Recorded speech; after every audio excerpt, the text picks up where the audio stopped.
बिस्मिल्लाहिर्रहमानिर्रहीम। अल्लाह तबारक व तआला के नाम से शुरू जो बड़ा मेहरबान नहायत रहम करने वाला है। एक मर्तबा बीबी हलीमा के दौर में कहत पड़ गया और इन दिनों अम्मा हलीमा पर भी बहुत मुसीबतें थीं।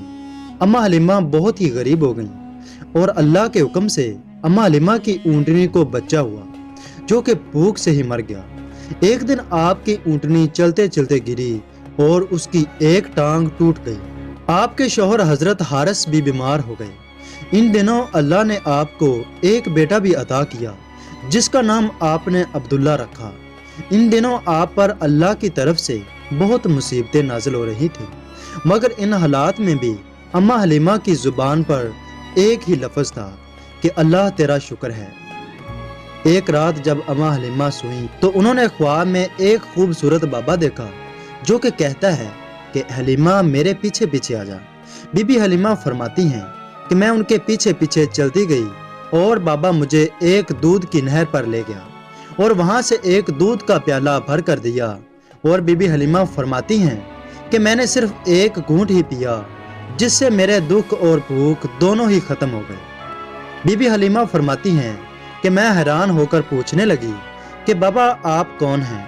तो आप फरमाने लगे कि हलीमा मैं तेरा वो शुक्र हूँ जो तुम मुझे अपनी गरीबी में अदा करती हो। और बाबा फरमाने लगा कि हलीमा अगर बरकतें लेनी हैं तो मक्का चली आओ। जब सुबह हुई अम्मा हलीमा ने रात का सारा वाक़या अपने शौहर को सुनाया और उनके साथ मक्का जाने का मशवरा किया।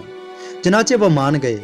आपके साथ आपके मोहल्ले की खवातीन भी मक्का से अमीर करानों के बच्चे लेने के लिए तैयार हो गईं। मुख्तलिफ किताबों में ये खवातीन 9 या 13 बताई जाती हैं। अम्मा हलीमा फरमाती हैं कि मैंने अपना सामान गद्दी पर सवार किया और मैं, मेरा शौहर और मेरा बेटा अब्दुल्ला ऊँटनी पर बैठ गए क्योंकि मेरी ऊँटनी की टांग टूटी हुई थी जिसकी वजह से मेरी ऊँटनी पीछे रह जाती थी। मेरी सहेलियाँ मुझे मिलाती मगर फिर पीछे रह जाती, वो फिर मिलाती मैं फिर पीछे रह जाती, बल आखिर वो मुझे छोड़कर चली गईं। आप फरमाती हैं कि मैं इतना पीछे रह गई कि जब मैं मक्का पहुंची तो वो अमीरों के बच्चे लेकर वापस आ रही थी। इस वक्त रवाज ये था कि दाइयाँ काबा के सहन में आकर बैठ जाती और जिसको ज़रूरत होती तो वो काबा से ही अपनी पसंद का बच्चा लेकर चली जाती। अम्मा हलीमा फरमाती हैं कि जब मैं मक्का में पहुंची तो आधी रात हो चुकी थी। उस वक्त काबा में कोई ना था। अम्मा हलीमा काबे से लिपट कर रोने लगती हैं और अर्ज करने लगती है कि या अल्लाह मैं बहुत ही गरीब हूँ और बहुत दूर से आई हूँ, मेरी झोली में भी अपनी रहमत का एक कतरा डाल दे। अम्मा हलीमा फरमाती हैं कि अभी मैं काबे से लिपट कर रो ही रही थी कि मुझे क्या इल्म था कि मेरी दुआएं कबूल होने वाली हैं कि अचानक काबा के सहन से आवाज़ आई कि यहाँ पर कोई दाई मौजूद है।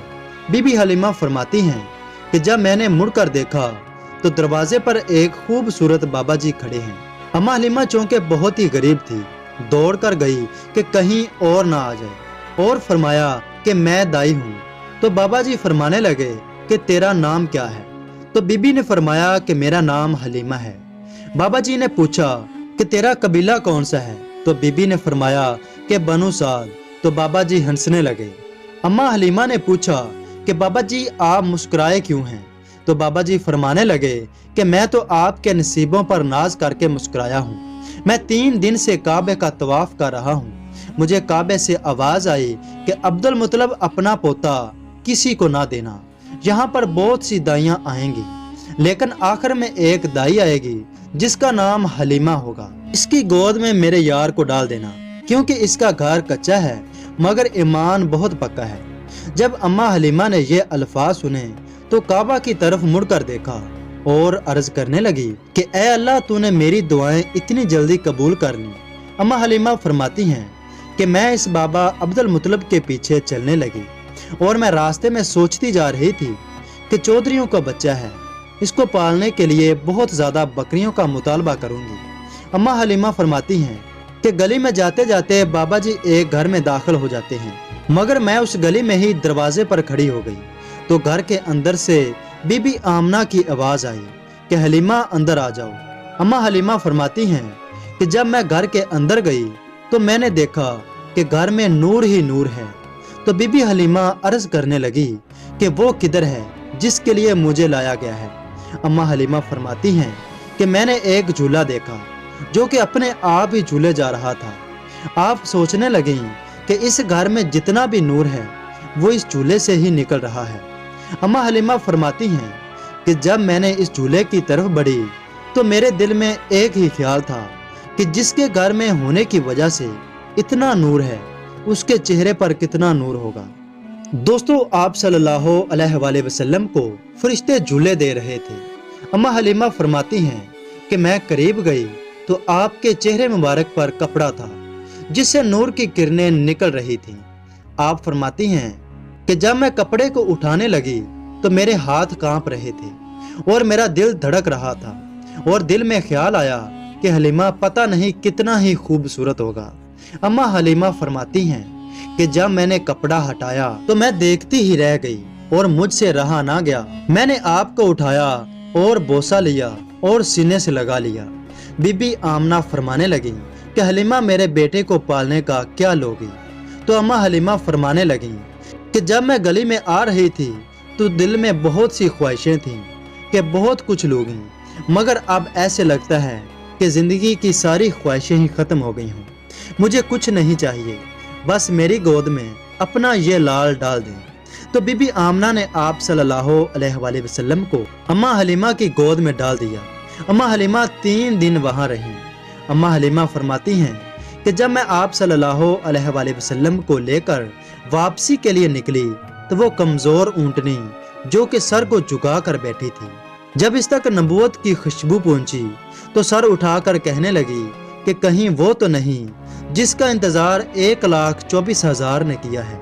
अम्मा हलीमा फरमाती हैं कि जब ऊंटनी ने आप सल्लल्लाहु अलैहि वसल्लम को देखा तो काबे की तरफ मुंह करके अर्ज करने लगी कि मैं किस तरह तेरा शुक्र अदा करूं कि मेरी जैसी ऊंटनी पर सवारी करने के लिए नबियों का दुल्हा आ रहा है।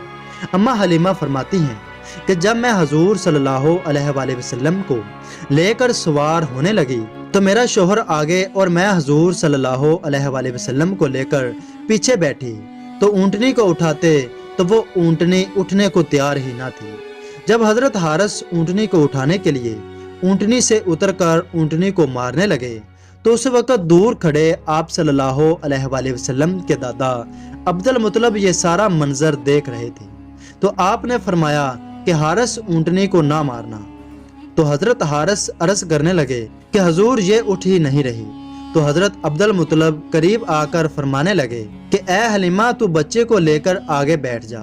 अम्मा हलीमा फरमाती हैं कि जब मैं मोहम्मद सल्लल्लाहु अलैहि वसल्लम को लेकर आगे बैठी तो मेरे खामद पीछे बैठ गई तो ऊंटनी फौरन खड़ी हो गई। अम्मा हलीमा फरमाती हैं कि जब हम चलने लगे तो दिल में क्या ख्याल आया कि हलीमा 3 दिन गुजर चुके हैं, तेरी सहेलियां तो अपने घर पहुंच गई होंगी, अब तो तुझे अकेला ही जाना पड़ेगा। अम्मा हलीमा फरमाती हैं कि अभी मैं यही सोच रही थी कि हुजूर सल्लल्लाहु अलैहि वसल्लम ने अपना नन्हा सा हाथ बाहर निकाला और ऊंटनी की लगाम पकड़ ली। तो मैंने सोचा कि हुजूर के नबूवत वाले हाथों को कोई तकलीफ ना पहुंचे। तो जब मैंने लगाम छुड़ाने की कोशिश की तो हुजूर ने मेरी तरफ देखा तो मुझ में इतनी ताकत ना थी कि आपकी आंखों में आंखें डालकर देख सकती। अम्मा हलीमा फरमाती हैं कि मैं देखते ही समझ गई कि कमले वाले कह रहे हैं कि अम्मा हलीमा अगर लगाम तेरे हाथ में हुई तो तू पीछे रह जाएगी, और अगर लगाम मोहम्मद ने पकड़ ली तो सबसे पहले ना पहुंची तो मुझे मोहम्मद कौन कहेगा। तो वो ऊंटनी जिसकी टांग भी टूटी हुई थी और बहुत सुस्त थी, लेकिन जब मोहम्मद सल्लल्लाहु अलैहि वसल्लम ने लगाम पकड़ ली तो वो दौड़ने लगी और इतनी दौड़ी कि 3 दिन से चलने वाली अम्मा हलीमा की सहेलियां भी पीछे रह गईं।